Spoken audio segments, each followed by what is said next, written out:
apakah si calon itu komit dengan Golkar? Nah, ini yang kita cari. Kalau dia komit, mau last minute pun diberikan, dia tetap punya prinsip. Nah, ini dengan pertimbangan-pertimbangan peluang politik yang ada di wilayah itu. Enggak. Ya seperti yang disampaikan oleh ketua bahwa masih ada kemungkinan dengan segala pertimbangan politik bahwa yang dicalonkan oleh Golkar itu punya peluang menang. Kami berpedoman dengan aturan. Kebetulan yang mimpin Musda itu kalau bukan aku Pak Adi Hansan. Kami hanya berpedoman dengan aturan. Ketika aturan itu memang melarang, kita sampaikan ini tidak boleh. Tapi ketika aturan itu memperbolehkan, ya silakan. Artinya kami hanya mengacu kepada aturan. Bahkan ada beberapa rekan-rekan media nanya, ada beberapa wilayah itu karena sanksi, tidak, bukan sanksi. Tapi kami melaksanakan aturan. Tapi di luar melihatnya, ini karena sanksi yang akibat ini. Itu tidak mundur ke belakang. Kita hanya menegakkan aturan bahwa aturan seperti ini kita laksanakan, dan ternyata ketika pertarungan terjadi dia harus menerima kekalahan. Itu tidak melakukan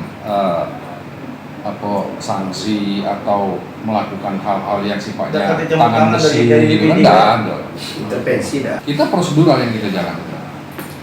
Karena prosedural ini satu-satunya. Kalau misalnya kami sebagai pimpinan Musda tidak melakukan proses Musda itu sesuai prosedur, mungkin ada pihak yang dirugikan. Nah, ini akan berperkara di mahkamah partai.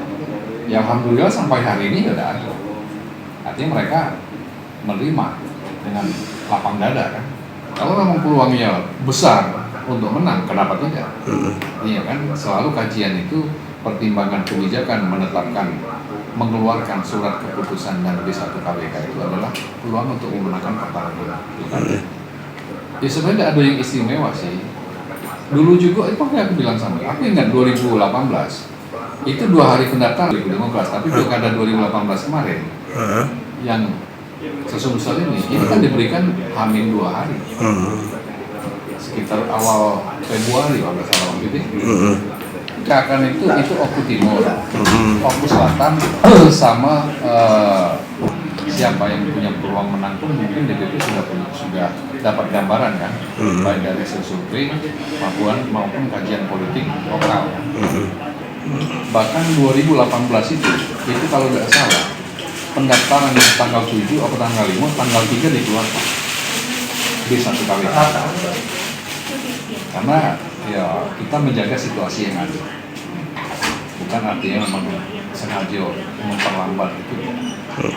Prinsipnya kan bertarung ini ingin mengusung yang menang. Karena kalau yang memang asal kita usung dan asal kita duduk, ya ini kurang etis ya. Karena kita dalam politik ini punya hal-hal yang memang perencanaan jangka pendek dan jangka panjang. Jangan lupa subscribe, share, komen, dan like ya.